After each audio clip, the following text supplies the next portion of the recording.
Okay, Man, I gotcha. think I'm fine, but you know. I done told my Okay. brother and uncle, Have you we had got, it yet? we gotta write some of that condo off. flu? I'm Whatever's praying I'm going gonna on. have some It's money coming chills, back. headache, and a We're gonna cough. write off a lot. Well, None of it We will did go 40,000. no, I haven't had them yet. You know, we, Rightly or wrongly, I hope I won't be too controversial, but I did get both vaccines in October, so maybe that. start putting some income down. We gonna get our hopes up. And you couldn't have bought it from. We're gonna go to H&R Block, see what they can do for us. Yeah, those are nice. We'll get Habib at Walmart and do it. Okay. Some in my eye. Feel lash or something. Hey Chuck, how are you? Pretty good, Jim. How you doing? Good. You giving any rides lately? No, I offered them, but nobody's gonna take it. He can be like a serial in killer. jail. He'll be like a serial killer. He's like, he just started offering them one day and then they just disappeared. I went in the barbershop the other day and said, anybody need a ride? Oh, good serial killer start. There's this event in your life and then all of a sudden, Right. yeah, it just becomes a dark side. Microphone, Bobby, So we don't make as much noise. Bobby. Microphone. What's that? Oh, you got it.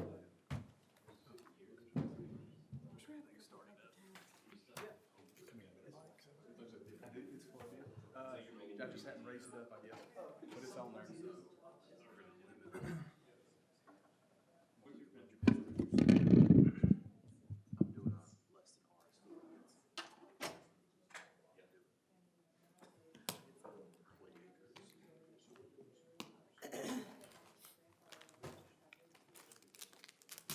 Talked to, Kettenberg today. He was one of my commissioners, sells the property there, so.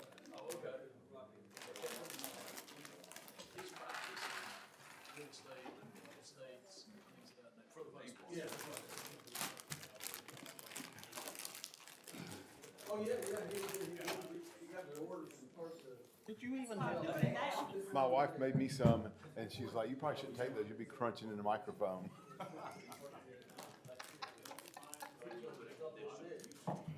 That's why I'm doing it now.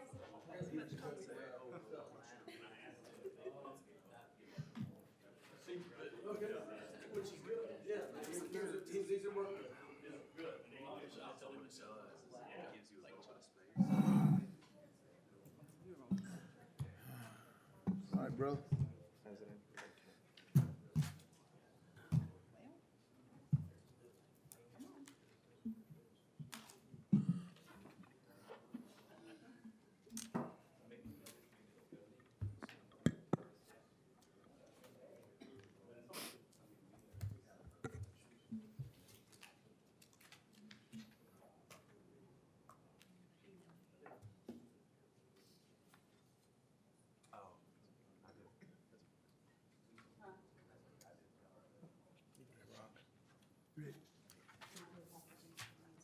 All righty.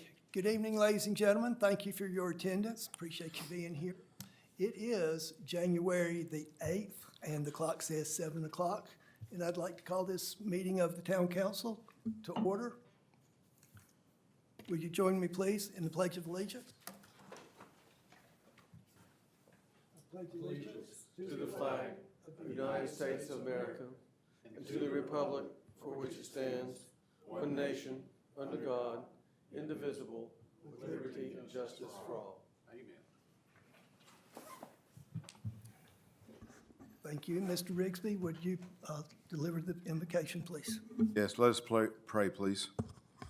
Dear Heavenly Father, as the world is in turmoil around us, we come here tonight to make sure that Stokesdale is safe, sound, and in good hands.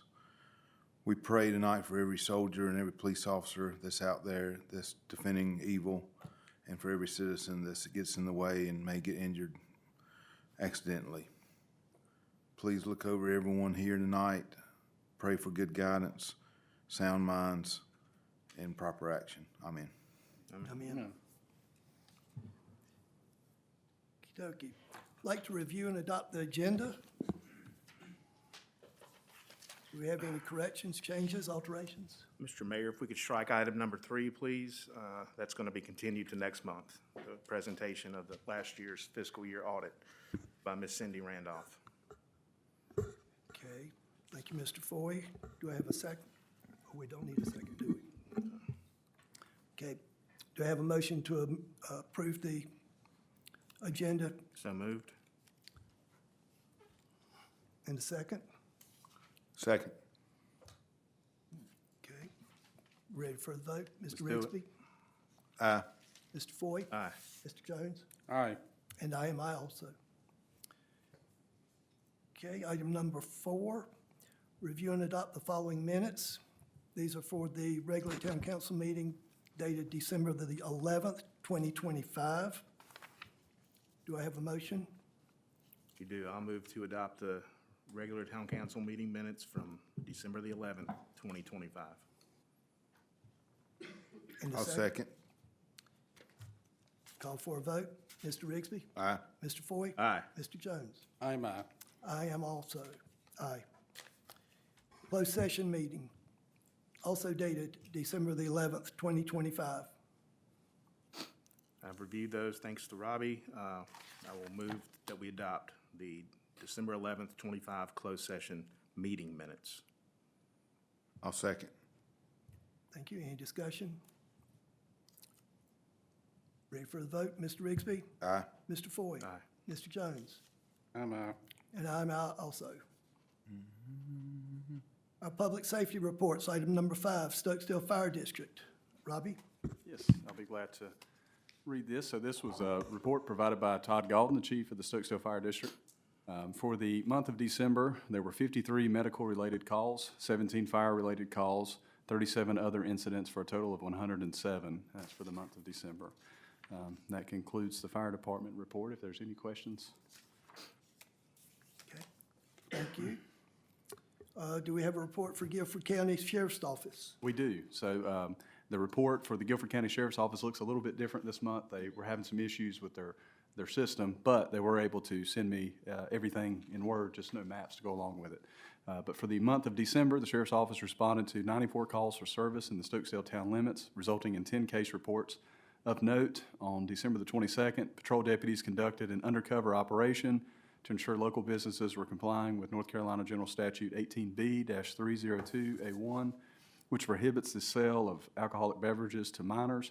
A total of 5 charges were brought throughout the northwest Guilford County area to include one Stokesdale business that sold an alcoholic beverage to a minor, and the store clerk was charged. These are the reports by type: larceny ×2, all other not classified 1, assault 3, alcohol 1, fraud 2, and a dead body investigation 1. And that concludes the Sheriff's Office report. Okay, thank you, Mr. Wagner. Agenda item number 6, administrative reports. We have the administrative report for Mr. Wagner. Yes, I'll be glad to report on that. So I'll start with the water system report. For the month of December, we had 3 water meters installed, 27 water meters in stock, 10 applications for transfer of service and water meters in, 12 work orders, 51 North Carolina 811 locates, 908 water bills mailed out, and no reservations or rentals. Let's see here, and I want to make sure I bring this email up. So I'll go through the report here just briefly. One thing that I would like to hit on is that Hazen is making a great progress on our AIA, on our asset inventory assessment. Underway, they have updates to the municipal water system hydraulic model. They're working on the advanced metering infrastructure and a feasibility study of that. The development of standard operating procedures for the water system is underway. Revisions to the standard details of the system. Upon completion, these deliverables will include a rate study, asset management plan, and capital improvement plan. I'll touch on the pre-construction planning project. Hazen has prepared a report to satisfy the funding requirements of this. The next step is determine the approach for our control valve and SCADA systems. And once direction is provided, we'll proceed with the design of that. Coldwater Road Extension Project is a big deal. So as you know, last year you guys approved a bid and awarded a contract to Classic City Mechanical for the construction of a little over 3-mile water main extension down Coldwater Road in North Carolina 65. So all of the signatures have been obtained for the construction contract. That was a big deal. It's ready, and a pre-construction meeting was held here on December the 16th, and we met with Hazen and Sawyer, some representatives from Classic City Mechanical, and a few of the council members were here, 2 of them, and they have indicated that they'll start as soon as January of '26 on the construction of this. It's going along well. Another thing I want to add is a few months ago, you guys approved for Utility Services Company to come out and do a inspection and washout of the elevated storage tank. That has been scheduled for Thursday, January the 22nd. So on that day, they'll come in that morning, they'll come in, the tank will have already been drained, they'll perform a clean out and inspection, they'll provide all the reports to us, and there's going to be a little bit of a possibility of reducing pressure for the water customers. So we're going to put notices out on Facebook, put them on the website, and then also put them on the back of everybody's water bill this next coming week to get them ahead for that. So, Mr. Wagner? yes, You did notify the fire department, let them know they're in the loop? they will be, yes. Thank you. Yes, fire department will be. You need to let them know in advance, though. Oh, absolutely, yeah. This was all scheduled today. Okay, I just want to remind you not to do this the day before. Oh, I understand that. No, we'll tell them. Yep, this all got scheduled today, so that's why it's not even in your admin report just yet. And then for the admin report, if there's any, questions, feel free to let me know. Otherwise, we can move on. Thanks, Robbie. Yeah, no problem. Great report. I do have 2 questions. Yes, You mentioned January 22nd, Utility Co. will be out here for the tank cleaning. correct. Do you know if the construction at the school will be completed by then, or? I hope so. When I met with Lomax, they told me that it would take 45 days from the date of beginning. That should be done mid-January. We're slated for the 22nd, so looks like they've made good progress over there. The area around the water tower is now free and clear of debris. They've seeded the area, so I think we'll be in good shape. It looks like it from the results so far. All right, thank you, buddy. The second question pertains to the water main extension. Yes. And starting this month, I know contractually they have to be done by November, but did they give any indication that that could be sooner, or, Yes. a timeline for completion? Correct. He said that that in keeping with his experience on projects like this in the past, he will promise you that it will be done before December.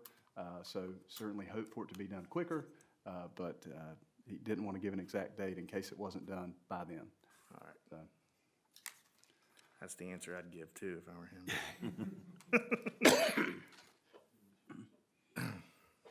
Any other questions for Mr. Wagner?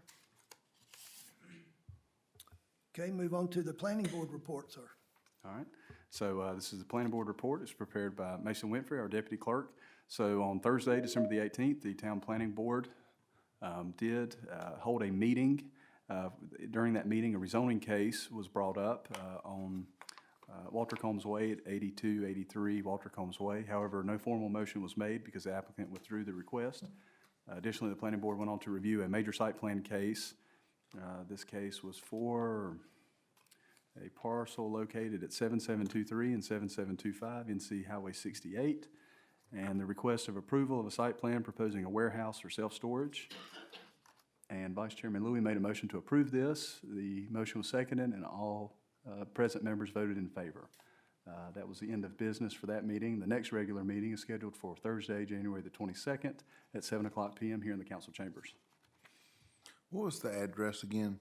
For which one, the rezoning or the site plan? The site plan? The site plan was 7723 NC Highway 68 and 7725 NC Highway 68. Thank you. Yes. Any other questions? Very good. Mr. Rigsby, do you have a report for the property committee? Nothing to report, sir. Thank you. And I do not have a report for the Town Park Improvement Committee at this time. Item number 7, financial reports. Ms. Thacker? All right.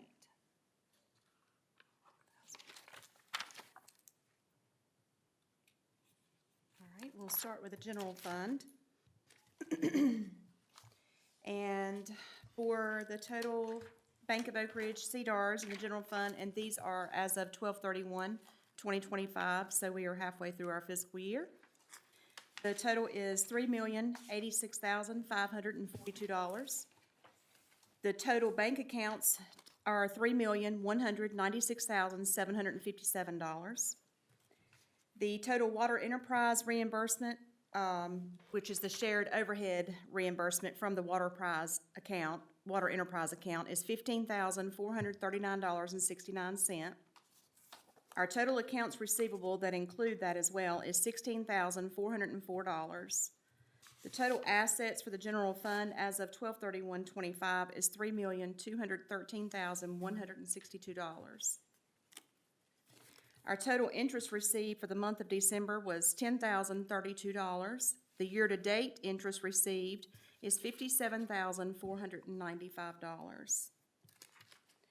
Our total accounts payable for the general fund as of 12/31 is $6,152. All right, and then we'll move over to the water.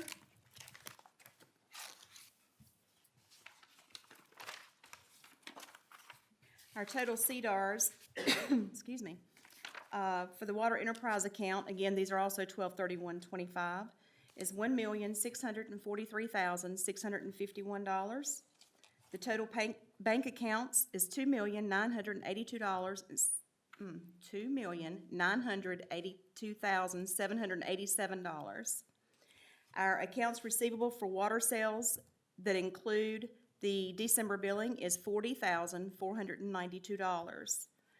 Our total accounts receivable past due 90 days, active and inactive, is 0. We have 0 accounts. That's great. Our total interest for the month of December was $6,778.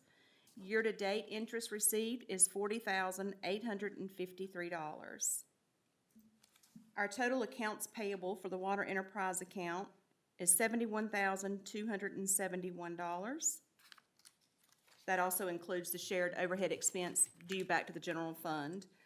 The total capital reserve fund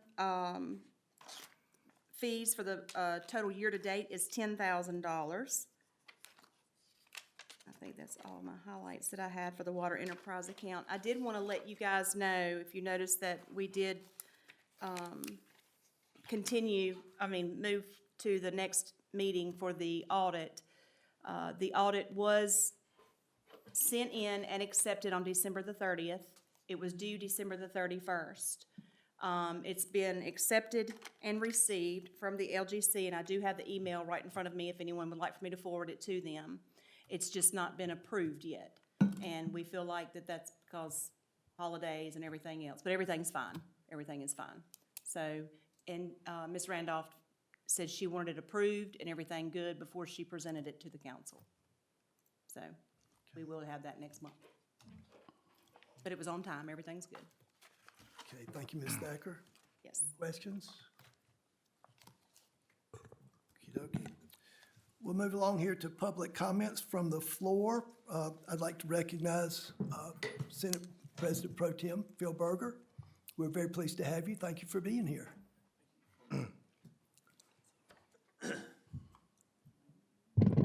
Well, thank you. It's a pleasure to be here, and it's a pleasure to actually hear the details of how the town of Stokesdale is doing, and really, I can't say it's the best-run town because I represent other towns too in the north, but certainly y'all have a lot to be thankful for, the citizens to be thankful for, and y'all to be proud of as far as what you're doing. I just wanted to stop by and let you know that at the present time, looks like the legislature will be going back into the short session sometime in April. I should have wrote the exact date down, but I don't have it. And so if there is a local bill of any sort, a local issue that would require legislation at the state level, if you can get that information to my office as soon as possible, it is something that obviously we'll take a look at and hopefully have an opportunity to act on. We have, I think, a pretty good track record here of some of the issues that y'all have had that we've been able to navigate some choppy waters from time to time and actually get some things done that hopefully will in the near future result, not hopefully, but in the near future will result in the town of Stokesdale being able to share in the sales tax revenue that is generated here in Guilford County. So I think that's a good thing. It's a fairness issue, and I commend Representative Blust for the work that he did on that bill and for y'all's perseverance in pushing through with that. Beyond that, been pleased to be able to work on some local appropriations that I think have benefited the citizens here in Stokesdale. I mean, probably the easiest example right now is you look out and see the lights on that field, and that was something that was sorely needed, and I think will be a benefit for years to come for folks. Not a direct benefit to the town of Stokesdale, but the Stokesdale Fire Department received significant appropriation from the state that is going to enable it, and they've actually started construction on a satellite office in the fire district. Happens to be in Rockingham County, but it is part of the Stokesdale Fire District to provide fire protection for more people in the area. So I think that obviously is something that is needed and something that I was happy to be able to work on. We send out a weekly newsletter from my office that tries to highlight some of the things that either are going on at the state level or have to do with things that are going on in the district. If you have information you'd like to submit for us to include in those newsletters, we're more than happy to take a look at that. Probably the best thing would be to send it by email to me at my legislative office. Also, if you're not on the email distribution list, if you would like to be, if you'll just send an email to me, we'll make sure you get on the distribution list. The email is phil.berger@ncleg.gov, phil.berger@ncleg.gov. And of course, if you have anybody that has any questions, y'all know how to get in touch with my office. So if you'll just let us know. It's my pleasure to be able to represent Stokesdale, the citizens of Stokesdale, and parts of Guilford County and Rockingham County. And certainly stand ready to try to respond to any questions that folks have. If there are issues that you have with state government, doesn't have to be something that involves the town. If it's something on a personal basis, or if you have someone that brings something to your attention that involves the interface of an individual or the town with state government, we're more than happy to work on it. And pleasure to be here. Didn't want to take up too much of your time, but just want to make sure I said hello. Well, thank you so very much. Senator, once again, thank you for your help with House Bill 305. That was a big hurdle for this little town. But I became aware that the North Carolina House has a committee meeting next week, I think possibly Tuesday, to discuss the matter of some way capping increases in property taxes in Guilford County and across the state. Is that the place to funnel our citizens' energy? I mean, the North Carolina Senate doesn't have a counterpart to that committee, right? We have not appointed a select committee, but those sorts of bills would go through our finance committee. And again, you can direct inquiries to my office, and we can make sure it gets to the right people. We've talked amongst ourselves within the Senate as to members that are interested in that particular issue, and I think there is a good bit of interest. The real challenge there for us is going to be that to the extent that it's very easy for state legislators to talk about capping local property taxes, because that's not money that comes to the state, and so clearly it's something that there'll be a good bit of feedback, both on folks that are concerned about it and folks at the local government level in governments that actually impose a property tax on what happens. But there are rampant examples of situations with individuals, particularly folks on fixed incomes, not being able to continue to pay property taxes that go up. And part of it has to do with the revaluation. Part of it has to do with, I'll say it, a lack of discipline on the part of some local governments in terms of keeping the rates from going up. when the values go up considerably. But you know, those are local issues that from time to time the state legislature will take a look at. And again, when I go around and talk to constituents, it is an issue that comes up. It's that property taxes and retirement taxes are the two things I hear about more than anything else. Okay, I just want to make sure I didn't cut the Senate out of the loop because I didn't know, so thank you. No, we just haven't appointed a select committee for that, but we do have members that are interested in the issue, and certainly I'm interested in the issue, and invite any comments or suggestions about that. Thank you. Sir, just one thing that if you wouldn't mind clearing up. I know there's a lot of talk out there about not having a state budget as a hot political point at this point. But I know you explained to me back at Christmas why we didn't have a state budget. It has nothing to do with what everybody's putting in the media. I was going to give you an opportunity to just address the budget issue and why we're stalemated right now. How much time you got? All night. My retiree raise depends on it. Yeah, so it depends on what you consider to be the state budget. Because if you go over to the elementary school, you'll see that school's open. Right, absolutely. And if state employees are still at work and they're doing their job, we don't have what I would refer to as a traditional newly appropriated state budget. But we've, about 9 years ago, we modified the state budget laws so that when we end a fiscal year and we've not adopted a new full state budget, that the state rolls over at last year's funding level. And so we are in that period now where we are actually funding the state at last year's number. Plus, we have passed what the press has denominated as mini budgets.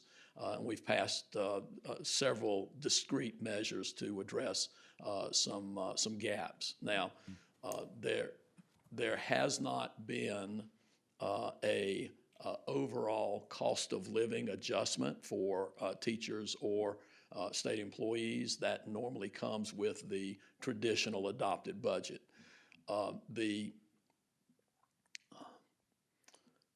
The logjam right now has to do with a difference between the House leadership and the Senate on a particular issue.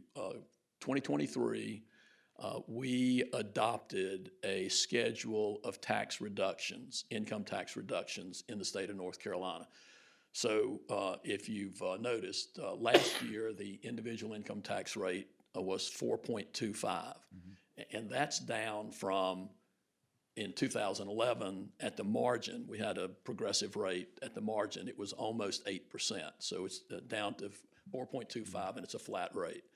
This year, January 1, we got a reduction based on that previous legislation to 3.99%. We will have another reduction to 3.49% in January of next year if we hit a certain revenue target. The idea was that we would reduce the taxes if revenue to the state hit a certain level. We are projected to hit that revenue target, so that means that the rate would go down from 3.99 to 3.49. The House wants to adjust that trigger number up so that the way we would describe it is they want to cancel a tax reduction that's been promised. My members have refused to agree to that, and the House has refused to negotiate on a full comprehensive budget unless we agree to change the trigger number. So that's the logjam that we've got. My personal situation on that is, I think once we as elected officials have promised the people we were going to do something, that the worst thing that we could do is not to keep that promise. And so while I certainly understand that there are some folks that would like to see a raise, that have always gotten a raise, and we've always, I think, except maybe in the year when we had to close a $2.5 billion hole, provided raises. My position would be that once we can get to the point where we can negotiate a comprehensive budget, we would make those raises retroactive that we adopt. The good news is that for somebody that's a fiscal conservative, we are spending less money than we would be otherwise. So it is certainly saving us money, although, we certainly have the capacity to do more than what we're doing at the present time. We have to be able to get an agreement to have those kinds of negotiations.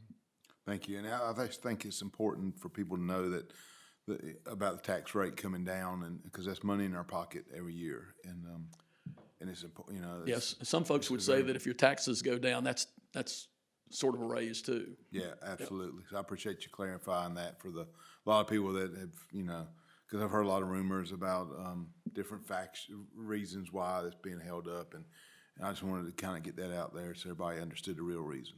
We have, over the past 15 years, adopted a policy of not growing the state budget by more than a certain percent. And that percent generally is based on the inflation rate and the population growth of the state as a whole. And we've been able to, for the most part, adhere to those targets so that we don't end up with a situation where you grow the state budget by 6% one year and 2% the next year. You have some sort of stability as far as the growth is concerned. And that's been good for the state as a whole. And a lot of that has enabled us to reduce the tax burden on the citizens, because that has had the net effect of expanding the economy in the state as a whole. And that expanded economy has actually generated even more revenue than you would expect based on the reduction. Great. Thank you very much. Thank you. Thank you, sir. Okay. Thank y'all. Thank you, Senator And, Berger. I didn't say it, but Happy New Year. Thank you, same to you. Okay, we have a couple other citizens for comments. Mark Nadell.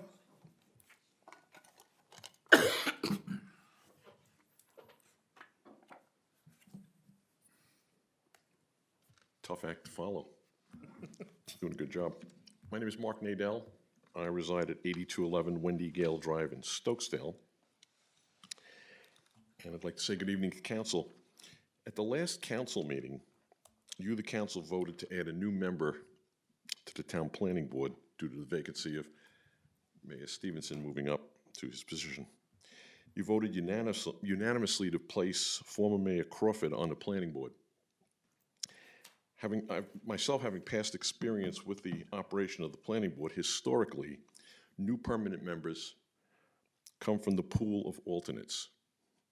Our current planning board has a number of alternates who are, in my opinion, and I'm sure the council will agree, well qualified to have been moved into a permanent position. Your choice to bypass alternate members, in my opinion, was a disrespectful action to those who currently serve as alternates.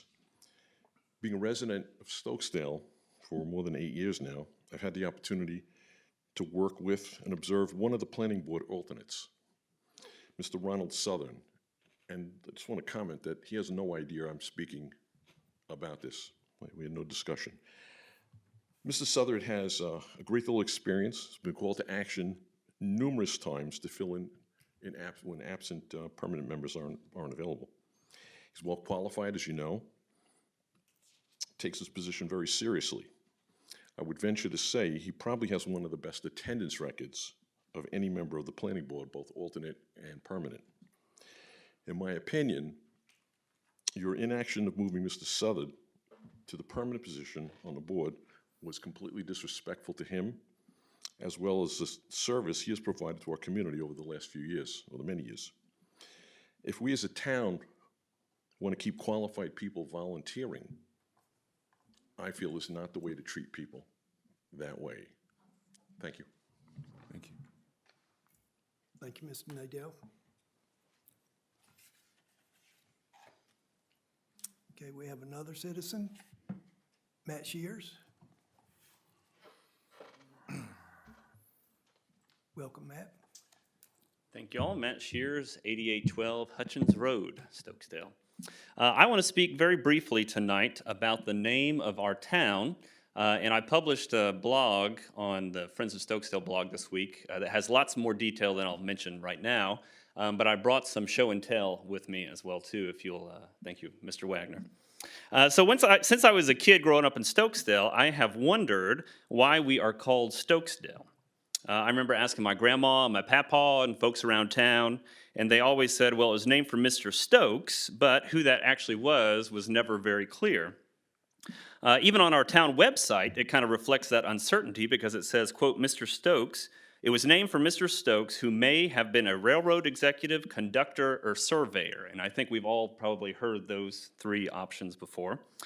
So over the last month, I decided that I finally wanted to figure out who Mr. Stokes actually was.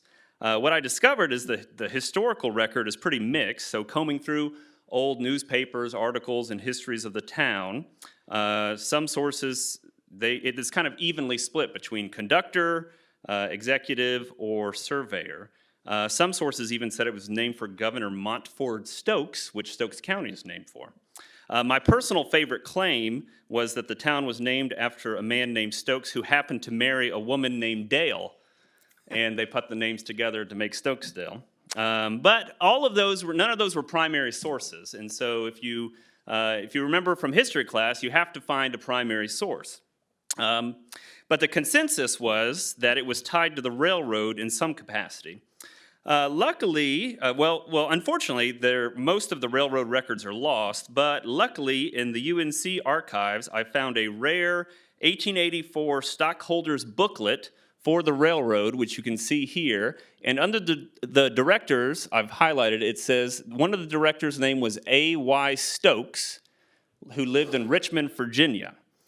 So from there, I went to look at old Richmond obituaries from around that time, and I found that there was someone named Allen Young Stokes, A.Y. Stokes, who died in 1886, right before our town was renamed.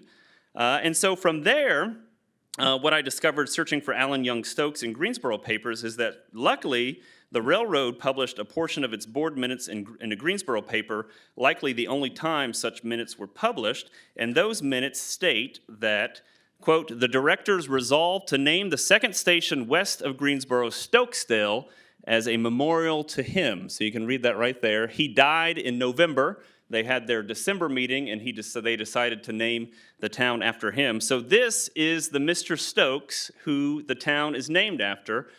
Finally, we know who he is. So now, who is Mr. Stokes? Allen Young Stokes. He was born in 1819 over in Caswell County, raised on a farm, and he became a merchant based in Richmond. He was quite a wealthy man, good businessman, invested in railroads.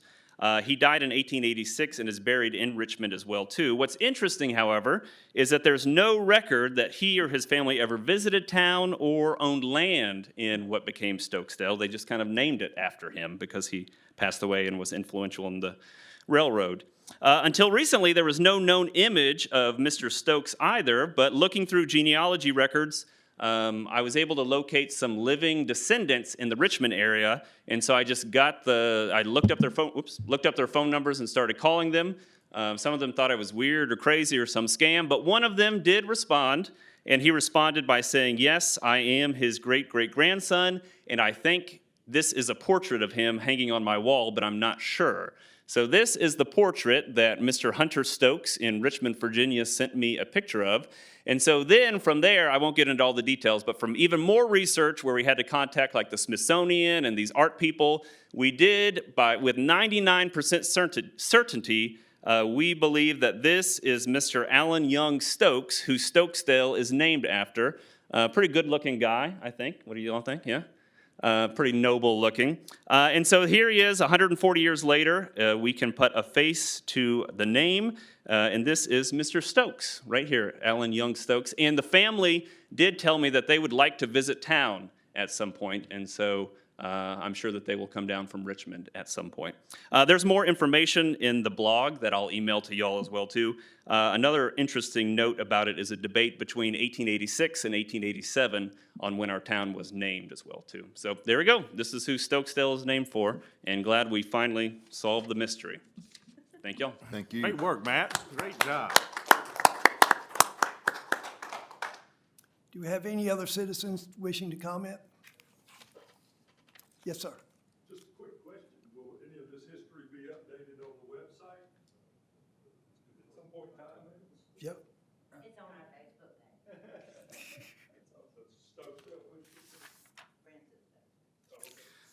But we can, That's we a can good ask- idea. Yeah, we can ask Yeah. Mr. Robbie to move that over and kind of fill in the gaps. We've got some website work to do anyway this year. So, On the agenda. Very good. Thank you, Matt. it's on the agenda. Okey-dokey. Agenda item number 9 is consideration of Mayor T. Stevenson obtaining membership to the North Carolina Mayors Association. I think it would be in our interest, not only mine, but to join the Mayors Association. It would allow us an opportunity to network with other mayors across the state. They have a series of meetings. The first one is coming up next month, February. It's a afternoon and morning session in Pinehurst, North Carolina. And was wanting to obtain permission to, number one, join the association. The fee is $300 per year. The year actually runs the fiscal year, which is July 1st through June 30th. I did confirm, however, that that's generally not prorated. So if we join, it would be $300 this fiscal year, the 25-26 fiscal year. The fee for the meeting is $100. And then there's a hotel fee that's $219 for the evening, plus taxes on that. In looking at the budget, the items, the monies are there. They were budgeted previously, and I would, Ms. Thacker, do you agree with Correct. that? Yes, I have already checked, yes. Mayor, you've checked into this. How do you feel that's going to benefit the average citizen in Stokesdale? Because it's something we've never done before. You know, when I have to look these people in the eye that are looking at me with tears in their eyes saying, please don't allow Stokesdale to tax me, I'm maxed out. What do I say to them when they see their mayor joining an association that we've never had to join before, on travel, you know, using their money to stay in a motel, to homogenize with the other towns in the state of North Carolina, which is great if that's what you want. But how do I tell them, this is why I voted for this, here's the direct benefit to you? Well, I think that there's a lot to be gained from attending meetings like this to gain information what other similar towns are doing that I can bring back and share with the citizens of Stokesdale that will be to their benefit. Things that we may be doing better or worse than other towns, sharing amongst them. Can you share a couple? Well, I'd love to, if I knew what they were. The agenda for the meeting has not been there as yet, but or it's not been published as yet for that. But it's a peer-to-peer review, learning and best practices across the 170-some members of the current town. Well, what I find, and what I'm sure you probably know by now, but there's always something going on in this state with the municipal government, with some conference, some organization. It's basically ongoing thing. Every week there's something going on. And I don't, you know, I have a hard time supporting this kind of thing because I can't see the direct benefit, and I don't necessarily want us to be like all the other towns. Some of them are head over heels in debt and taxing the cajabbers out of their citizens. So that's why I ask. We've never had to do it before. Well, it's not a have to do. You know, I've asked permission to join because I do think that it will better equip me to serve our citizens across all gamuts, you know, of the population here. You know, networking is an important attribute. You learn every time. I think that there's a lot that can be gained from just getting out. I think presenting Stokesdale, nobody is a very broad term. A lot of people don't know about Stokesdale. We can share, we can gain. I think it's you know, I wouldn't be asking if I didn't think it was a worthwhile endeavor. I agree, and I commend you for your willingness to engage. You know, it's a time commitment, and, you know, I think we will see a benefit of it. Maybe not after your first meeting. I mean, you're still drinking from a fire hose like all of us were when we first got elected. But, you know, at the same time, you're positioning yourself, making contacts. You know, I don't see this as a bad thing at all. And I truly commend you for having the courage and the leadership to bring this forward.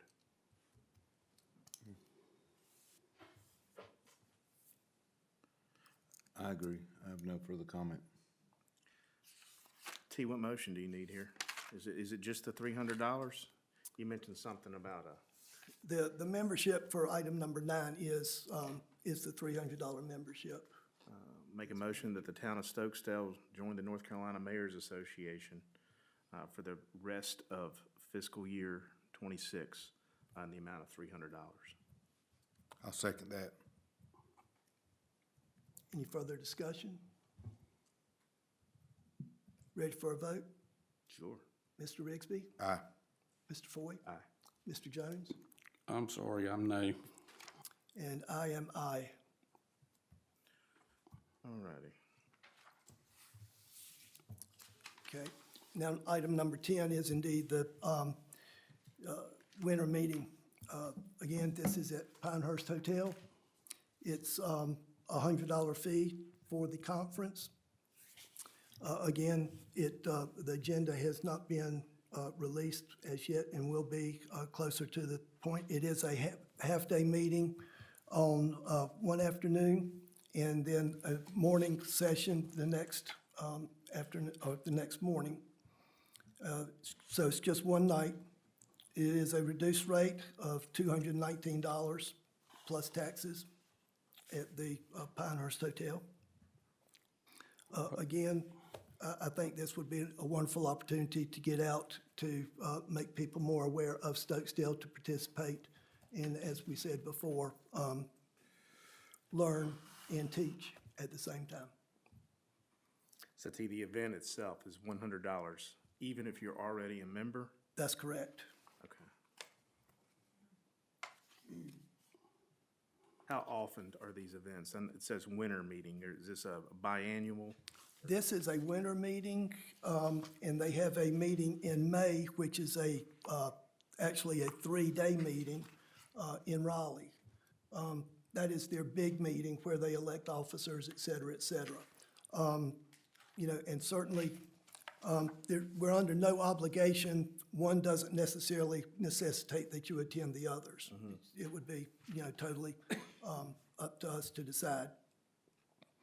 But right now, I'd just like to go and see this midwinter participation. So I'll move to approve Mayor Stevenson to attend the North Carolina Mayors Association winter meeting in Pinehurst on February the 11th for a cost including the hotel not to exceed $360.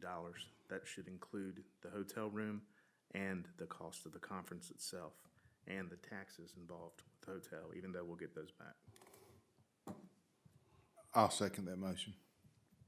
This is in Pinehurst, North Carolina, Yes, it is, as in down the other side of Fort Bragg. as in Pinehurst. This side of Why Fort do you Bragg. need a motel? Can't you just drive down there, go to the conference and come home? There is a dinner, it is a dinner that evening, 11th and the 12th? yes.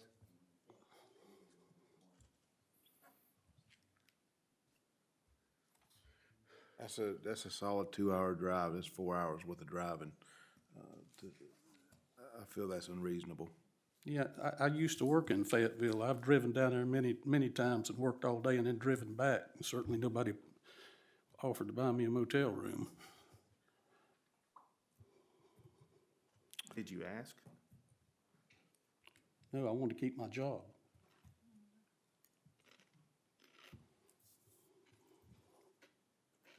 We have a motion and a second. Any further discussion? Call question for a vote. Mr. Bixby? Aye. Mr. Foy? I'm also aye. Mr. Jones? I'm sorry, I'm not. Nay. And I am aye. Just to confirm, who was the second? Rixey.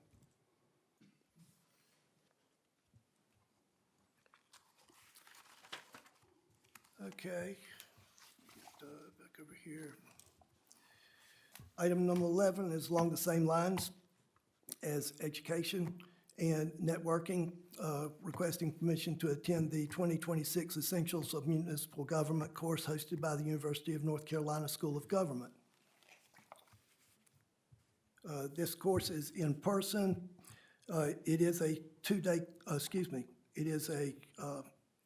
that is correct. This is a two-day course. The program concludes let me go over here. Check-in begins at 7:30 a.m. and the program concludes at 4:45 on day one and at 4:15 on day two. The reception on the first night is programmed from 5 to 6 p.m.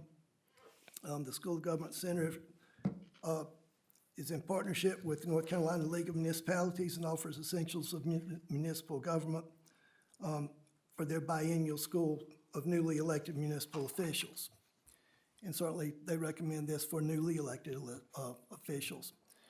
Some of the topics are fundamentals of municipal government law, authority and practice, core functions, structure and purpose of municipal government, the role of the elected body and your role as one of its members, meaning me, the legal and ethical duties of elected officials and staff, and the exemplary habits of high-performing governing board, which include building positive relationships with staff and external partners who influence life in your communities.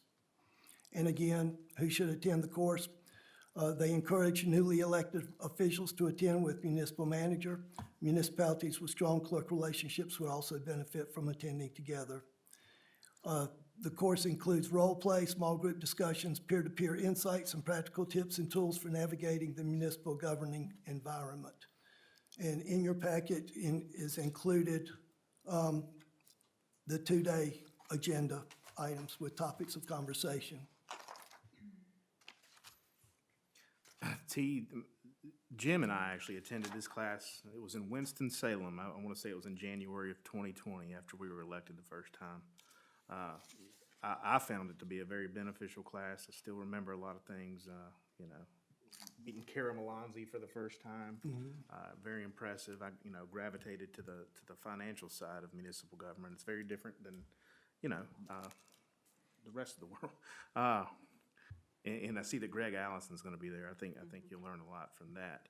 And I also know that you're gonna be a lot better student than Jim and I were. I think we just saw breakfast on the agenda and decided to go. So, again, I commend you for your willingness to learn and serve. Thank you, sir. Well, and to Mr. Jones's previous point, this is offered in various locations across the state. This particular request is for the Greensboro location, which does not require an overnight stay. It's down at Revolution Mill. And again, the date and time for this is February 19th and 20th. The course cost is $355. And again, Ms. Thacker, would you verify that that is available in the budget? Yes, sir, it is in the budget. A lot more than it was 6 years ago. Well, I think he said it was 2 days, ours was 1 day, so maybe they would expand. We went one day, you're right. I move to approve Mayor Stevenson to attend a two-day seminar titled Essentials of Municipal Government located in Greensboro, total of $355. I'll second that. Any further discussion? That was $355. Yes, sir.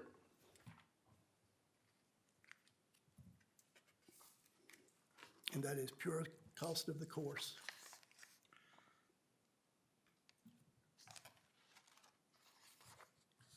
Okay, call for a vote. Mr. Rigsby? Aye. Mr. Foy? Aye. Mr. Jones? Aye. And I am aye.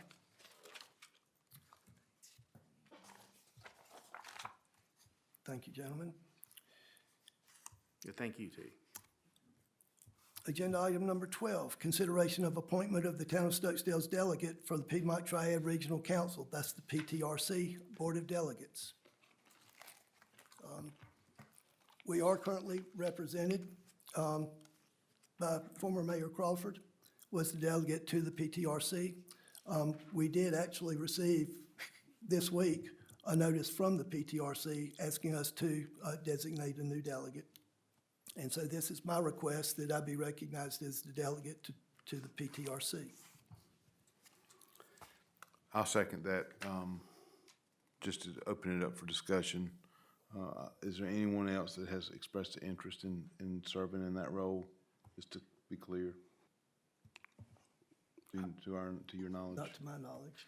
No, the meetings wouldn't coincide with something I could do, but I've always been, interested in attending this. So I'm very grateful for Mayor Crawford for taking charge and because I think he started doing this, and I don't recall us being part of this in the past, and I think we saw some benefit with Mayor Crawford attending. So I'm very comfortable continuing what we have been doing and having the mayor as our delegate. Once again, my gratitude goes to T for his willingness to do this. I would be more inclined to make a motion to cancel our membership based on our previous experience with them, most recently with attempting to update our ordinances. I understand it's a popular organization in many respects. It just seems like every time we get to where we really need to count on them, they kind of almost get there but let us down.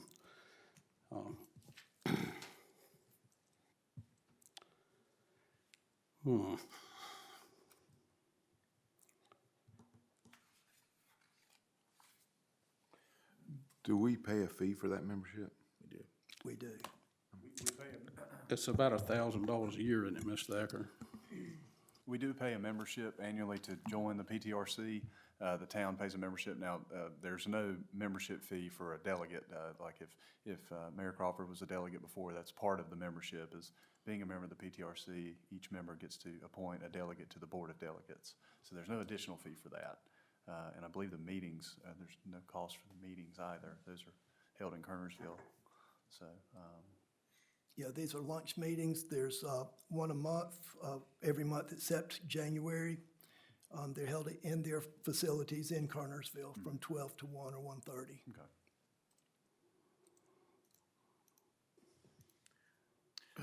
Very good, sir. Now, Tim, just to clarify, you said you were inclined to make a motion. If I made any motion, it would be to discontinue our membership.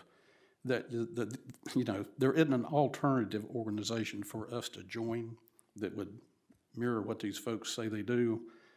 But we're members, but, if you dig into it, when we actually need something, it becomes more of a buying club where, we pay their price, or if we're not a member, we really pay their price.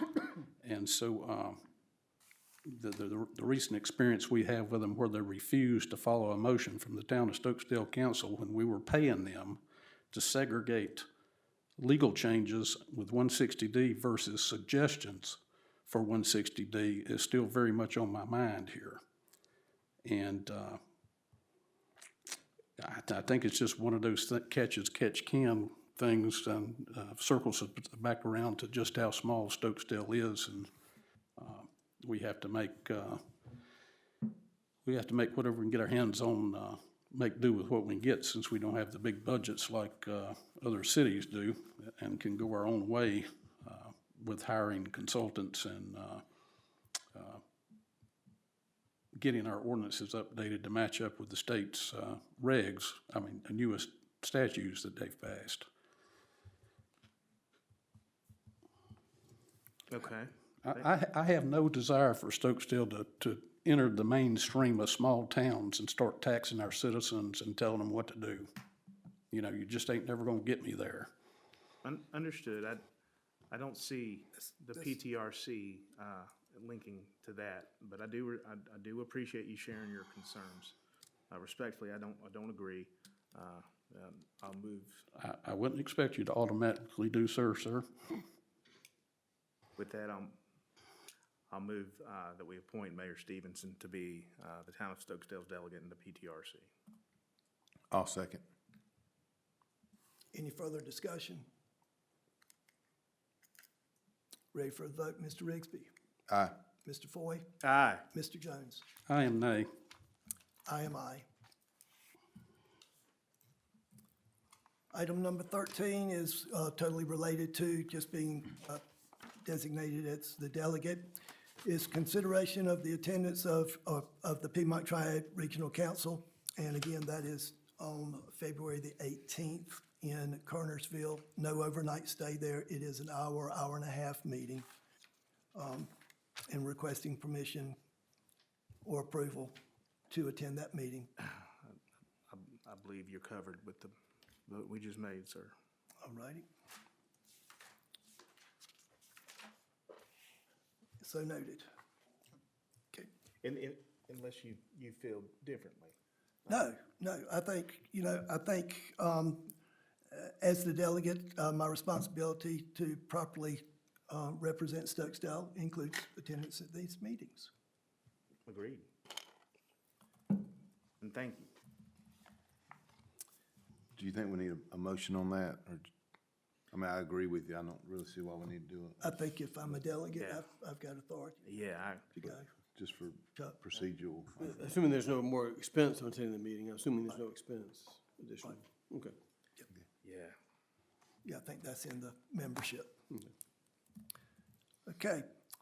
Item number 14, consideration of a request regarding a utility easement. Mr. Foy. Thank you, Mr. Mayor. We have received a request from, let's see, let me try to find it. Hugh Creed and Associates, Mr. Dalton Ward has made a request concerning the new development going on 68 up here, right at Troublesome Creek. This was, the rezoning was approved earlier in '25. Let's see. Our current water specifications state that all public water mains not located within a dedicated right-of-way shall be located in a dedicated easement with a minimum width of 15 feet. The developer, for reasons I will state, is requesting a variation, a spec variation to allow this to be 15 feet in width. The developer would need town council approval to do so. I think that vote would only be appropriate if our water engineers evaluated the request and made a written assessment of that. That has happened. Hazen and Sawyer has made a written assessment outlining the request, and I'll just read for the record the closing sentence. Our review of the attached variance request from Hugh Creed Associates notes the general intent of the water system specifications for the required 20-foot utility easement is being met, but is limited due to the specific site constraints on this property. We believe the town council can approve this variance request by the developer and their engineer without adverse impacts to water line maintenance in the future. That is pretty much what I have to say. I do see a member from Hugh Creed here. Sir, if you'd like to share more about that, you certainly will sound more intelligent than I will if I try to do it. I can't promise that. I'm Dalton Ward, engineer with Hugh Creed Associates. We're at 902 Cross Creek Road. So the primary reason that we're requesting this, if you are familiar with the Troublesome Creek Twin Home Project, it's actually private streets, so it's kind of a unique situation than other developments are. But anyways, what we're requesting is that rather than an additional 20 feet, we have 5 foot that we have already dedicated within the private right-of-way that is considered part of the utility easement. So we're gonna add 15 foot on the back of that, which is effectively a 20-foot easement that allows the town of Stokesdale to maintain their water. The primary reason 5 feet may not sound like much, but we're constrained by two things. One is we have septic supply lines on the back side of that water line, and then on the back side of that is a large wetland area. So that's primarily what we're trying to avoid disturbing by reducing it by 5 feet. And it does make that difference. And even just the additional width of grading to put water line in and septic lines in where they're under, enough cover and whatnot. So that's the primary reason for the request. Again, as the letter from Hazen and Sawyer stated, the intent is still met. We still have 20 foot of clear space that is dedicated to allow for maintenance in the future.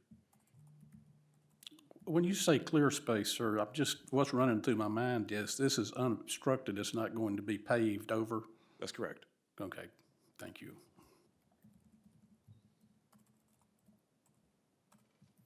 Are there any further questions for me? No, sir. Thank you for explaining that. You've done very well. Thank you, Dalton. If council does have any questions for our engineer, I would like to point out that Mr. Babson is in-house. So I have no questions. Your note, or Hazen and Sawyer's letter answered any concerns that I did have. So I'm good. Do any of my colleagues have any questions for Mr. Babson? None here. All right, with that, I'm going to make a motion that we approve the variance of the water main within the dedicated right-of-way with an easement of a width of 15 feet as opposed to 20 feet stated in our specs. That this variance has been reviewed by the town engineer, Hazen and Sawyer, and their assessment that it would, I want to quote this perfectly here, that their assessment is that we could approve this variance request by the developer and their engineer without adversely impacting water line maintenance in the future. Mr. Foy, I guess I would ask, variance is kind of a term of art. That's fair. I would, if it's your intention to call it an exception to the published specs, in other words, I think, so instead of The word variance, and Yeah. I understand completely what you're saying because the specs are not an ordinance. that's right. You'll be allowing an exception to the specs based upon the review of the engineers, if I understand what you're saying. Yes. Okay. So rather than me trying to struggle through that motion again, I'm just gonna ask Robbie to note Chuck's changes and put them in there. I'll second the motion. Any discussion? Ready for the vote? Mr. Rigsby? Aye. Mr. Foy? Aye. Mr. Jones? Aye. I am also aye. Okey-dokey. Agenda item number 15, consideration of a limited time discounted tap fee offer for properties directly adjoining the new NC 65 and Coldwater Road water main. Mr. Jones?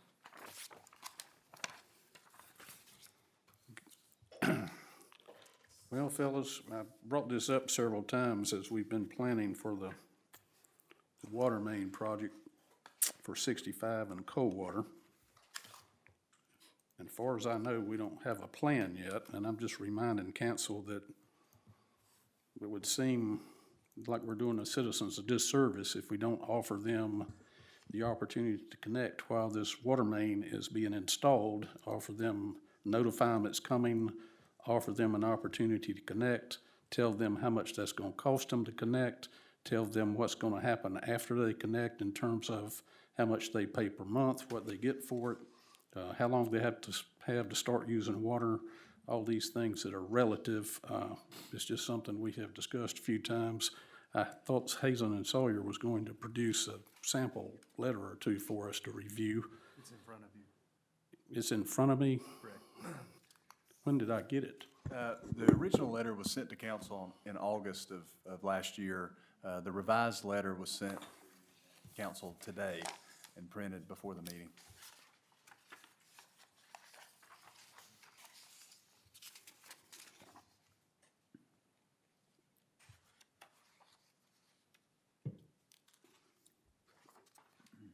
I haven't read it, Mr. Wagner, I missed it. So anyway, fellows, I think something ought to be done. I don't know whether this is the solution in our hand here or not, but I'm just reminding y'all that time is passing here. From what I understand, they are gonna start digging 1st of February, give or take. And I would also remind council, we have had untold amounts of drama in the past by installing dry taps and attempting to bill monthly for those dry taps and not being able to collect the fees for those dry taps, and then getting involved with attorneys and collections. A lot of rancor, a lot of finger pointing. I don't care to repeat all that. And one thing we could do is delegate 2 of us to attempt to work as some sort of subcommittee to resolve this problem, report back to council or whatever. But I'm reminding y'all of the problem. I don't have the solution. A couple observations. I do think I can, be in support of this. It just makes a whole lot of sense. I would point out that the price I see from Mr. Lyric's service connections, the near side being $3,500 and the far side $5,500. That far side fee is actually more than what we charge, so it wouldn't be a discount fee. It's only $80 more, but at the same time, it is more. And 2, there's a sentence in Mr. Lyric's email that I find pertinent, is that they're not sure if the town can use ARPA grant funding to pay for water service connections. And while that may seem like a minor detail, it's something we should seek clarification on through Guilford County, in my opinion. Certainly not opposed to the idea and the spirit of this. I don't know how time sensitive this is. So we have a little time to.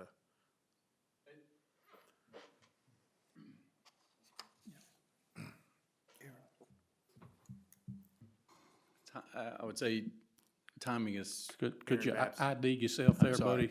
Aaron Babson with Hazen and Sawyer at 7706 Front 9 Drive, personal address.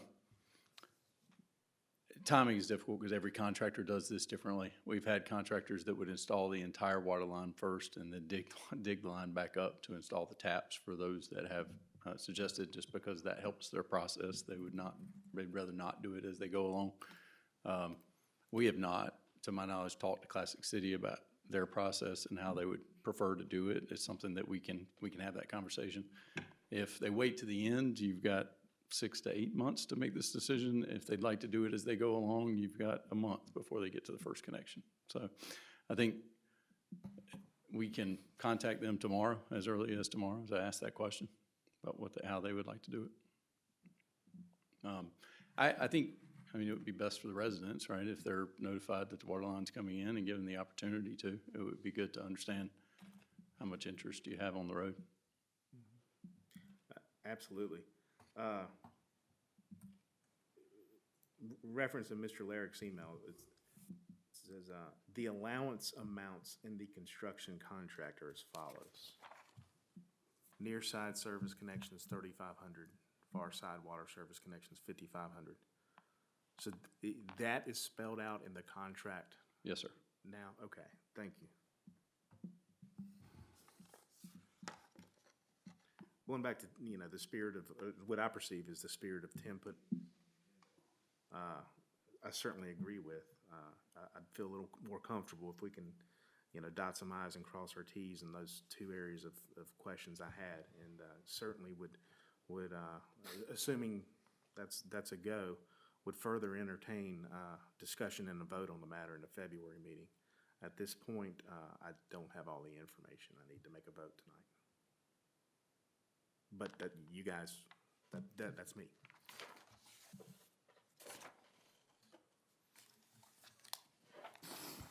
Tim, do you have any suggestions of maybe kind of a price point of what you'd like to see? Or I remember back, I think it was the July of '25 meeting, there was even discussions about potentially offering a financing option for new connections, and We haven't revisited that since, but is that kind of what you're thinking as well? Well, there's nothing in this that I would want anybody to get the idea that I'm offering to finance a tap for them for the town of Stokesdale. We've had that discussion in the past in a council meeting and decided that there were some ramifications associated with this, that we didn't want to compete with the banks in conjunction with some legal advice we received from Mr. Winfrey. I don't think it's prudent to have that whole conversation over again. I'm perfectly willing to, but I don't think it's fruitful. I understand. And so I don't have a number. Okay. I do know that we don't seem to be getting a lot of interest. You know, I don't, people are not calling me saying, hey, what do I need to do to hook up to the water system? And I know from the past with our extensions that we've done for development, that we don't get a whole lot of that until somebody has a problem with their property, or they're building a new home and then they go ahead and install a tap and tap into our water system. But as you know, all of our expansions have been from developers extending our water mains, because we'd quickly go broke if we start extending these mains into the neighborhoods and so forth for a customer here and there. But no, I don't have an outline of what we should do and what we shouldn't do, but I would remind everybody here of where we came from with this, and we could quickly find ourselves in the same type of quagmire that we've been in the past. And that's not, that, your concern is not lost on me. However, I don't know enough about what happened in the past to have an opinion. You've lived it. I haven't, so I just don't know enough. Okay, well, I'm not opposed to this. I think it's a good idea. I had been under the mistaken impression, apparently, that the specs for this project included a component wherein the contractor would bid the amount that they would charge us for a near side and a far side tap. And so that's one thing that was in the back of my mind. Apparently that didn't happen, or it can't be done, or what have you. I know there's some problems associated with testing, you know, when you start putting in taps, or at least the collars. I'm just simply reminding council that time is passing and we haven't conquered this yet. You know, the February meeting will be, in theory, a week after they've started digging. And so if this is just something that just is unmanageable, that we may as well use a different contractor to put the tap in, that there's no value in attempting to utilize the installation contractor for this work, then if it's no benefit to us, it's no benefit to our citizens, and it's only going to hamper our mainline installer, then we can skip it and just tell the town staff to make a list to anybody that has an interest, and we'll get to them when we can. Yeah, no, that's not what I believe. It's the sentence that stands out at me from Hazen and Sawyer is, we are not sure if the town can use ARPA grant funding to pay. I wasn't asking for that, I don't think. The question is, do we want to offer anybody a deal? Do we, if it's cost us $1,000, do we want to go ahead and offer them a deal at a one-time fee for $500, and they get their water tap and start using water and become a water customer? My only concern is somebody needs to use some water out of this main just to keep some water circulating. Well, fair point. Well, by bringing this up, who is going to, what funds do you foresee paying for the connection? Do you envision us using our ARPA funds? I was not necessarily trying to zero in on using the ARPA funds to provide these connections. So those, okay, and that's fine. I don't know how many were. Okay, well, let me, I think I see what you're driving at here. You know, somebody along the line wants a tap. Understood. Okay, they call and tell the town staff, hey, I want to buy a tap. Well, we have a fee schedule, and so town staff can give them that. If we see an opportunity to save that water customer, you know, a substantial amount of money by assisting their installation, their tap, while this construction is being done, then we wouldn't be serving them very well if we don't go ahead and do that. 100% agree. But at any rate, the money would be coming from the water customer to pay for the tap, either at the full price they're always gonna have the option of buying it at the full price on the fee schedule. Or if we can work out a deal with the installation contractor that's gonna be there working and already got the pipe uncovered, if we can get them a discount, then they would pay the discount price. So we're not really talking about spending ARPA money here. The money is always going to come from the water customer that wants the tap. The question is whether or not we can get them a discounted tap because Well, this is the installation stage. so looking at the numbers, you know, near side 3,500, far side 5,500. If we just split the difference, that's $4,500 and $900 cheaper than we are today. But the utility construction contractor is still going to need to be paid, and they're going to be paid by the town, not these individual citizens. So we need to be mindful of where that money is going to come out of. Well, either they're paying the full tap fee on our fee schedule, or we figure out some way to get them a discount. And that discount is just a pass-through, you know, because we're getting it cheaper, they're getting it cheaper. Do we know we're getting it cheaper at this point? Well, as Mr. Babson stated, every contractor's got a different way of looking at this, a different policy, so, you know, I guess there's a lot of we don't know, but I thought we were gonna get this settled earlier than this stage in this project. It's all good. I like where you're going, and I'm up for revisiting it, but those are, from my perspective, those are important questions. Because I understand that the customer, the net effect is the customer is paying for this, but the money is still coming out of our Stokesdale account. So, you know, we need to budget for it. Well, if they're paying $5,000 for the tap, the money, we collect the $5,000 and put it in the appropriate budget compartment, just like we do with any other tap. We're selling taps. We're in the tap business. But we still gotta pay the contractor, and we don't know what the contractor's gonna charge us. So if we collect 5,000 and he says my price is 6,000, then we're going to come out 1,000 out of some fund. And we're not gonna pay them more than we're already paying our regular utility contractors to make a tap. You know, that doesn't make sense.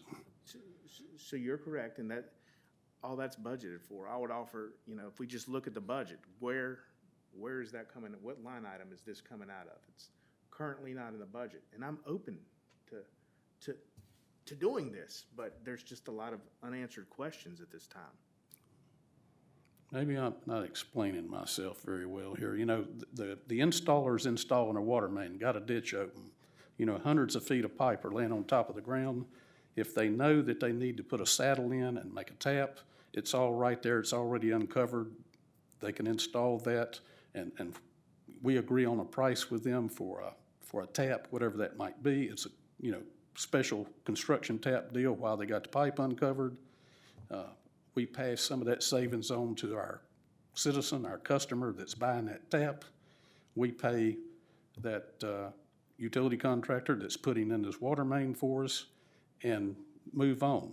The other alternative is the pipe gets covered up. It becomes like any other water main we have on the side of the road right now. If you want to buy a tap and tap to it, there's a process, and we charge the full tap fee that's on our fee schedule. Mm-hmm. We have a contract in place with the utility contractor. Yeah, it's, We have not approved. there's always moving parts with it. It goes up all the time because, you know, we're in an inflationary period. But yeah, we typically average together the near and far side costs for this, and our water customer never sees that. They never really realize whether they're far side or near side, but the town has just always averaged those two numbers to be fair, because our citizens can't help which side of the road they live on relative to where the water main's at. So that's just what we've always done. I don't know how other jurisdictions do it. I like the way we do it. I agree if we can offer a discount during the construction phase that we do that. We just need to, in my opinion, clarify that the grant monies can be used for that. And if not, we should take it into account in the budget. I don't think we need to use any grant money. I think we just need to find out from the contractor if he's willing to do that and what he would charge, and advertise that fee, and it would go straight to the contractor as a side item. not part of the installation contract. Mr. Foy, me and you need to talk, but I'm not asking for any ARPA money here for this. I follow what your I understand your concern, makes perfect sense, but So, this, okay, so let's take ARPA out of this. Where's the money coming from? the water, we've already installed the water main. As soon as it's down in the ditch, is ARPA gonna govern who can hook to it going forward for the next 100 years? It just becomes part of our system like everything else. Well, the customer would pay for it. I mean, The customer pays us for it, but it needs to, we need to budget the expense on our part, no matter if, I mean, it's just it's a pass-through, yes, Right, but no, any money that leaves this government needs to be budgeted and accounted for. And all I'm saying is it's not right now. We don't, our fee schedule with our taps for a new water main, a new water tap have nothing to do with the ARPA funds right now in the building. It'd be handled exactly the same way. I think we're good as far as that goes. Me and you'll talk, but Well, okay, I've already said, let's put ARPA to the side, and we could just simply look at the budget and tell me where it goes in the budget. where would it go if it was a full price tag? Contract operations, I believe. Kim, where does, It would go under, that's correct, contract operations. we're selling taps just like we already do. We handle it the same way. Guesstimated, I guess, a guesstimated projection of how many we would have. Who may would, there's $14,000 left in the budget for meter installations for 6 months, so we're likely gonna need to amend that anyway. But $14,000 will be enough for 3 homes. We would need to amend the revenue and need to amend, But wouldn't revenue be coming in from the person hooking up, so wouldn't it be a wash? yeah, it would be. Wouldn't it would be coming in from the person hooking up, and we would just simply be paying the contractor through that one fund. Correct. buddy, all y'all are right in what you're saying. I agree, but all I'm saying is any monies that leave out of this building by this government need to be accounted for in the budget. And it's not right now. We could amend the budget, $100,000, and that would cover 20 homes. We could amend the budget on the revenue side and the expense side, $100,000, and the money could come out of our budget. But right now, we haven't done that, and it's not being proposed. We never at any point in time know how many taps somebody's gonna buy during the course of a year. That's just one of the few things the town sells. We sell taps. I think Derek's saying that we would need to do a budget amendment and not one is not being proposed at the time to bring the water in, to bring the revenue in, and it's not here now. We do a budget amendment every time we sell a tap? Well, in order for, like he's saying, there's only 14,000 left under the contract operations. So in order for us to be able to pay that vendor, the contractor, we're gonna have to do a budget amendment. The money's got to come from somewhere. I see what Derek is saying. Where are we gonna get the money from? Which we would just have to do a budget amendment. It's paper, Yeah. but it's a requirement. You just have to do a budget. I'm not amendment. trying to be difficult at all. You're both I correct. support this. Both right. But, yeah, Yeah, you're both right.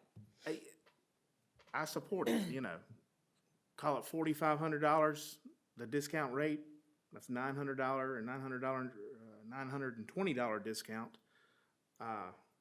Yeah, let's do it, but let's also make sure it's in the budget. We just need to have a budget. I mean, And I don't have one. if 10 folks do it, it's almost a $50,000, $45,000 investment. That just needs to be in the budget. That's all. Correct. Well, once this pipe is laid in an open ditch, then the opportunity exists to make it easy to make a tap. Once it's backfilled, the dirt's over it, everything in place, the seed sowed and straws over the top of it, And we just treat it like we do any other normal day here in the town hall when somebody comes in and inquires about buying a tap. Tell you what, The benefit to the town is of course selling a few more gallons of water, but also getting that water to circulate on this new line that we're putting in, and maybe possibly making a citizen happy that's been struggling with a, you know, lackluster well or something of that nature. But otherwise, to us, it really makes no difference when somebody taps it. Just hopefully enough people will tap it to keep our system going and pay all the bills. I completely see the benefit of the town, to the town. That's not a concern of mine. My gut is we're not gonna get that many. I myself have only talked to one individual that asked me some questions about it, and they have some water quality issues with their well, and I did my best to answer their questions and pointed out that, you know, this was something that'd be up in flux until we got some letter like this out. What's the dollar figure, the discounted connection fee that you're thinking in your mind? In order to incentivize anybody out there, I would think that it would have to be about at least 60% of our normal tap fee. If we advertise that it's 10% off, I don't think that's going to motivate too many people. But that's just my opinion, you know, because it's a big hit out of somebody's pocket, no matter who you are, to write a check for one of these taps. So 60% of 5,420. I think it'd have to be a selling point to our citizens out there that they get at least 30% off, at least 40% off, 50% off. I don't think we get their attention with a 10% discount. What's your number? 50% off? I think that's up to this council entirely. I'm just making a point that I think that this is something we need to address. I happen to be working on a project in Stokes County that I can't speak about for one of my clients, but I think that every water system does this differently. But I think at the moment up in towards Danbury, where I'm thinking about, they'll allow you to pre-buy a tap at $250. The water main's not even there. If you go ahead and commit, then that saves you the cost of a much more expensive tap when the water main comes down the road. And I think you commit to a $25 a month water bill, $30, whatever it is, and you get up to 3,000 gallons. It comes with that, you know, et cetera. And so every jurisdiction does this differently. As far as the best of my knowledge, there's no generally accepted practice with this. When the town first put our water system in, we advertised taps for $200, and there wasn't a lot of information that came with that. You know, if you want a tap, bring us $200, we'll sign you up. And if you wind up with a water main in front of your place, we'll go ahead and get you hooked up. And some of these $200 letters or postcards we're still holding to this day because that customer doesn't have a water main in front of their property. A legal question, whatever the discounted fee is we charge a $750, what's that called? Capacity use fee? The capacity use fee. I think that's... And that's got to stay standard. Well, good point. It goes into a different bucket. All this is a different money bucket. Of course, good point. We don't want to forget that. And we got Mr. Winfrey carefully watching what we do, so hopefully he wouldn't let us skip that. Again, I'm in support of this. We don't have a budget amendment printed out like we normally do. I mean, heck, I'll do, if you're comfortable with it, you're the one that's usually not. If you're comfortable with it, I'll just make a motion to amend the budget on the revenue side and the expense side. Generally, I think if somebody would check my voting record, I vote to spend a lot of money on our water system and as little money as possible out of our general fund. Yeah, and certainly, but I think our vote we just need to amend the budget if we're going to do this. That's all I'm saying, and I want to do this. Well, I don't think we have a solution tonight. I think if we come up with one, we always have the option of calling a special meeting to get it in play and get it done. And otherwise, we got our February meeting coming up. Would it be prudent to have someone reach out to the contractor just to see what their price would be on that, so we have a baseline. That's what Mr. Babson said he was going to do. We know it, right, Aaron? 35 and 55. 35 on the near side and 55 on the far Okay. side, so we're gonna average $4,500. And look, I'm all for a discount, the money will pay back, we'll be paid back in perpetuity. So, I mean, it just needs to be in the budget, that's all I'm saying. Well, let's count how many homes is in front of that line and just Well, assume 50% But that's of where them. the fallacy is. We really don't know what interest there's gonna be. But Can we not Oh, make oh, oh, no, the we're not- amendments as they come in? It's not feasible to install a tap for every home along the water main. Yeah, but if can we not make the amendments as they come in? Like if next month we've had 3 that signed up, can we not make that amendment for 3? We have a fixed cost at that point. Instead of trying to guess at it. yeah, I surrender, I mean, yeah, I mean, technically by law, we could amend the budget on June the 30th, to whatever, to match whatever we spend, but that's not a real good way to govern. But, you know, sure. Well, if this represents a big discount in the installer's opinion, then we're really tilted at windmills here because we're not gonna be able to save our citizens much money here. So, Well, we could make a cancel decision to charge what, you know, what we want. The payback period may be longer if the fee's lower, but we could do again, that, payback period will extend. but we have people in town here that we haven't offered them any discount for a tap fee to hook in front of their, when they got a main in front of their house over these many years. Yeah, I don't disagree, but hell, you brought this up. I mean, yeah, you're right. I'm comfortable with what I brought up here, but Yeah. I brought this up not knowing how much our install contractor is going to charge for a tap while he's got the ditch open. It appears to be $4,500 per. Which likely, very likely mirrors kind of the cost that we pay today.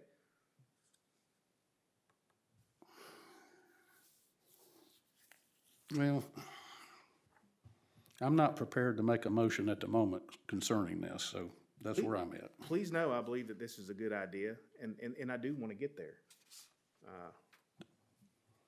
You know, I'd like to see a written out proposal, That's, how much it would be, how the money would be broken out, you know, well, that's why there's 5 of us to puzzle through these things. yeah. I mean, to your statement earlier that we need to talk, get together, let's do it, and, you know, Well, let's think of this as the first step towards getting it done. all right. So I'm okay with moving on, Mr. Mayor. Well, I think what we need to do too, though, is say, get together, get set on the number. Because they gotta have that incentive out there before we release any letters to anyone to judge the interest in making these taps. So the sooner we can do that, the better. And we'll move agree. on. I agree. And I do think this is a good idea, so. Well, and I think too, that however we can do it, I would have to agree with Mr. Jones that, it needs to be some type of incentive. Because we do need to get some additional use out of these folks, and certainly it's to their benefit as well. So. And if we ask them to pay what they're currently paying, that's, probably won't have a good response. Okay, that said, we'll move on to, agenda item 16, again, which is Mr. Jones. Consideration to allow town utility contractor Classic City Mechanical reasonable access to town Stokesdale fire hydrants to obtain water for use during the construction of the NC 65/Coldwater Road Water Main Project. Yeah, Mr. Mayor, you will recall, because you were at the meeting, in talking with Classic City Mechanical and going through the process from A to Z that they were gonna follow in our meeting with Hazen and Sawyer, just a review of all the contract docs and how this project was gonna be done. the subject of some horizontal boring came up, along with the possibility from time to time to wash off the streets or the roads to get any mud off. And so I want to support donating water from the town's water system through our hydrants to allow Classic City Mechanical to utilize this water to construct our new water main along North Carolina 65 and Coldwater Road. And this is just for reasonable, allowing them to use water out of our fire hydrants for reasonable use during the construction of this water main project, which they're doing the work so that they can move along and not be worried about where the water's gonna come from. And so they have an incentive to use that water to keep the roads washed off and everything will work smoothly. And so our town staff doesn't have to deal with trying to set up a bulk water point if we try to charge them for water. I just think it's a much more effective use of our time here is to just make a motion and let them utilize a reasonable amount of water for those purposes. So that's my motion. Second. Okay. Any further discussion? We'll go in reverse order this time. Mr. Jones? Why? Why not? I object. Why do we have to go left to right? But because I always get on a bicycle, the horse from one side, I'm not that good at this yet, and I would rather follow the same process we always do. So noted. Mr. Rigsby? I object. I'd like to change processes. Okay, Okay? Is that a well, motion? Was there ever Okay. a motion that we go left from right? Well, it's interesting. Some towns have had great debates about who votes when. Some people, Summerfield raises their hand. Other towns have special buttons and lights. okay, and, let's get back that on sort of topic thing. here. Call question. We're gonna vote one way or the other if I have to start it. Okay, I vote aye. I'll go next and vote aye. Aye. Mr. Jones? I'm aye. Thank you, Mr. Mayor. Okay. Consideration of new public utility service vendor for the town of Stokesdale. Mr. Foy. It's me, brother. Thank you, Mr. Mayor. On December the 22nd, Town Administrator Robbie Wagner, T. Stevenson, and myself, as well as a member with Hazen and Sawyer, I believe, met with utility contractor Brees Enterprises, excuse me, about adding them, to the vendor list. They're utility, water utility contractor. They do a tremendous amount of work for the city of High Point. They're local. I think an advantage that they have, although there's a cost to it, is they offer a 3-hour response time in an emergency situation. And of course, after hours, that's much needed and appreciated should an issue rise up. So we have two fantastic companies that are utility contractors today. As our system grows, I do think it's prudent that we have another one, add another contractor that is relatively local, 20, 25 minutes away. So I'll make a motion that we do so for Brees Enterprises to add them to the vendor list. I'll second the motion, Mr. Foy. Thank you, sir.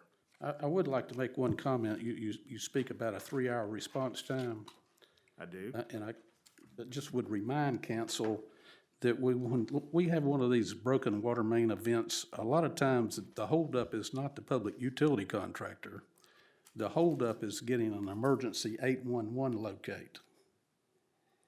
Okay, so a lot of times they're there, they have everything they need, they're ready to start, but they're waiting on the gas company to come mark their line, or they're waiting on the telephone company or whomever. And that seems to be the unsolvable problem a lot of times as far as speed goes with these things. I've seen it over and over here over the years.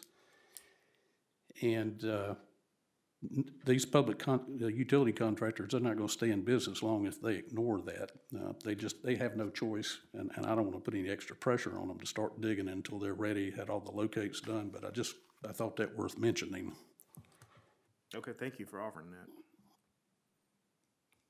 Yeah, I think too that we have experienced some difficulty in getting parts, equipment, et cetera, as well. And I think that, according to Brees, that they've got more of that material in hand. They've got a lot of their own equipment that they have available for us.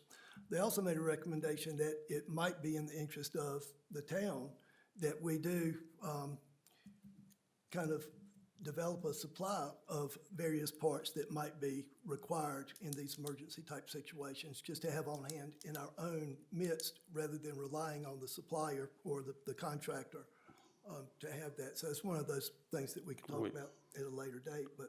Mayor, for what it's worth, we tried that once. It just didn't seem to work out so good. There's so much of a variety of things that might be required. Yes, it would be difficult to get a full inventory of things that we possibly need. Most of these guys usually have the 24/7 emergency number for the distribution yards and what have you, that they can get somebody out of bed if necessary to come unlock a gate, get at a counter, and find them the part they need. And we can't even begin to stock what Ford Line, for example, has just right over at the airport. But just for what it's worth, we tried that once, and it wasn't of no benefit. Okay. Point taken. Why was it of no benefit, though? Well, we wind up with, let's say we go inventory a dozen parts. It seemed just Murphy's Law. We never need those dozen parts. What we need is that 13th part that we're not inventorying. And so my free advice is to make sure that they are inventorying and keeping up with the emergency contact numbers with all these area distributors such as Ford Line, to make sure if there's a problem, they can go there and get them opened up and get whatever they need, whether, these guys generally know where this stuff is at in Greensboro, Raleigh, Charlotte, wherever. Mm-hmm. And a lot of the time they're in their computer inventory networks. Mm-hmm. And so, sometimes they know that they've got to send an employee to somewhere 2 hours away to get some particular part. And we'll, put them on the road even before a place opens up in the morning to go get it. And so I'm just saying, we did that once. You might ask Gene Robertson about it. Okay. But with all that being said, I'd just like to add them to the vendor list. That's what my motion was. Do you have a second? Any further discussion? Did you have a second already? I don't know. I'll second. I seconded the motion. Oh, Excellent, that's right. Yep, Mr. Jones seconded. well, I asked twice if we had a second. Well, we got it thirded then. Okay, let's vote. Aye. Rigsby, Mr. Foy? Aye. Mr. Jones? I am I. I am also aye. And as an extension of this, Mr. Mayor, I'd like to go ahead and approve the price list for 2026 that they have submitted us, both for scheduled maintenance, and then on the flip side, you'll see the emergency price list, which Correct. obviously comes at a premium.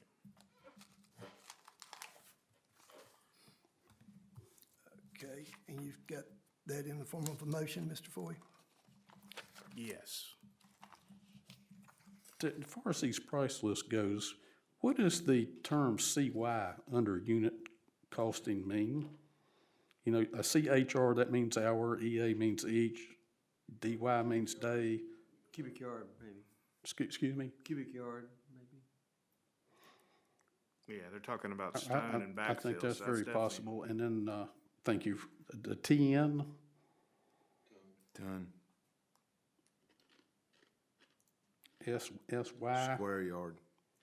Okay. Just making sure I wasn't confused. Thank y'all. Okay. I'll second Mr. Foy's motion. Any further conversation, discussion? Ready for a vote? Mr. Rigsby? Aye. Mr. Foy? Am I? Mr. Jones? Time I. I am also aye.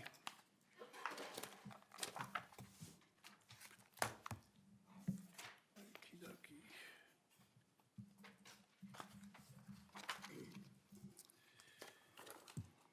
All righty.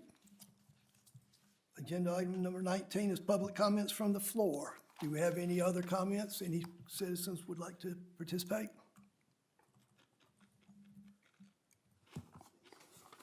Okey-dokey.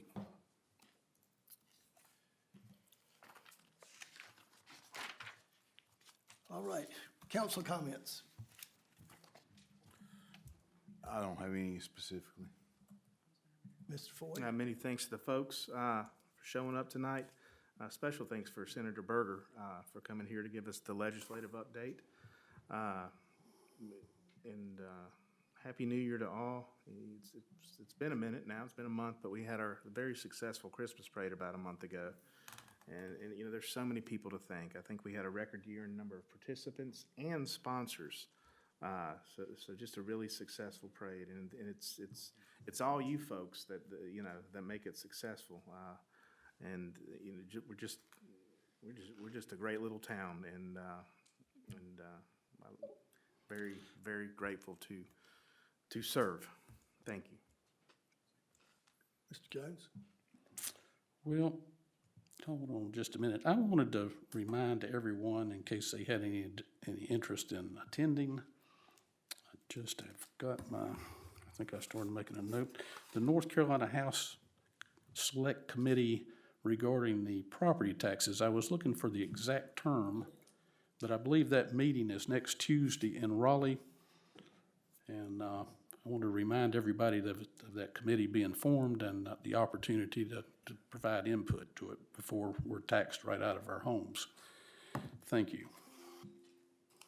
Okay. Again, I'd like to thank everyone for being here. Thank you for your patience. Thank you for your participation. Remind everybody that the next town council meeting is the second Thursday each month. We'd like to see you continue to participate. Mr. Shears, thank you for your work with the historical evaluation of who we're named for. Appreciate your work with that. Good deal.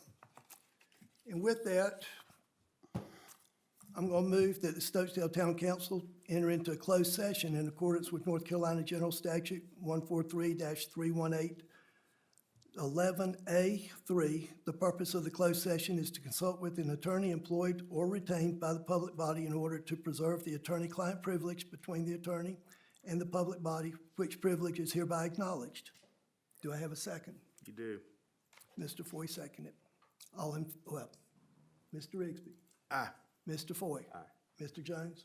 I I am also aye.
Everybody here?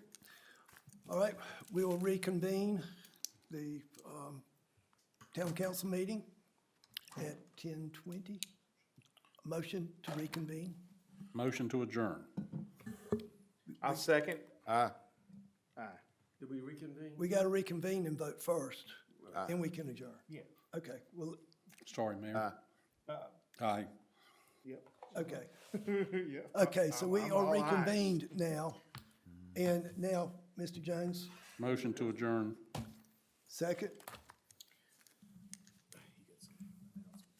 Yes, okay. Well, Mr. Wagner, if you'd note in the minutes that we don't have any citizens left, Yep. in case it comes up. Okay, before we adjourn, we have some announcements here on the Oh, I'll third. tell you, you gotta be kidding me. Hey. I was reminded In that. case I somebody's have to on the do that. YouTube. Well, you can, I'm going on. Okay, all right. On the, all right, the regular Town Board of Adjustment meeting has been canceled. That was scheduled for 1/13/2026. On 1/19, the town hall is closed in observance of Martin Luther King Jr. birthday. On 1/22, the regular town planning board meeting is scheduled for 7:00 PM in this room. And on 2/12/2026, regular town council meeting is scheduled for 7:00 PM in this room. Now we will adjourn. All in favor? Aye. Aye.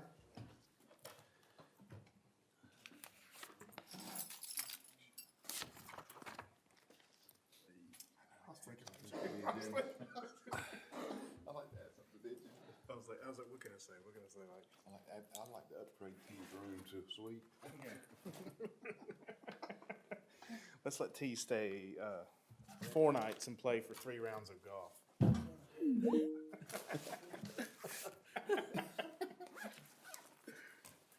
Oh, man. I wasn't in the minutes. Are we off TV, Robbie?